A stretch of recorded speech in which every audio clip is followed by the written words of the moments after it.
ঘাস তো ভালোই হয়েছে, ঘাস তো কাটতে হবে। দেখি কালকে জোন পাঠা দেবো ঘাস কাটার জন্য। তাই ঘাস কাটার মতো হ্যাঁ কি ব্যাপার, ভরা ঘাস, ঘাসের ভেরির মধ্যে কিরা ওখানে? হ্যাঁ যাই তো দেখি। ওই ওই লাগাই কি করছে এখন?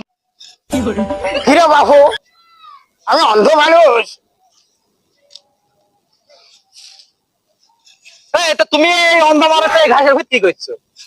হ্যাঁ বাবু রাস্তা দিয়ে যাচ্ছিলাম, মনে করলাম একটু হিসু করে যাই, তাই এখানে একটু বসলাম। আরে বাবু হিসু করার জায়গা পানো তুমি আমার ঘাসের ভিতরে হিসু করতে? হ্যাঁ এটা অন্ধ লোক কালি তো আমার কাছে বস্তা মস্তা দেখছে এখানে। তুমি ঘাস ফাস কাটতে চাইছিলে নাকি? ওরে বাবু না, হিসু করতে চাইছিলাম। এটা এই যে কানা টানা পাঠায় শালার বয়স হলো ভালো, বুঝলি? তাহলে কানা মানুষ কোন দিন ঘাস কাটতে পাঠালি হয়? আমি চলে যাও দেখি। ঘাসের তেজ মাথায় আছে পাড়া শালারা। চিন্তা করা যায় তোমার এই কাজ আচ্ছা আমার দশ দিয়ে চলে গেল।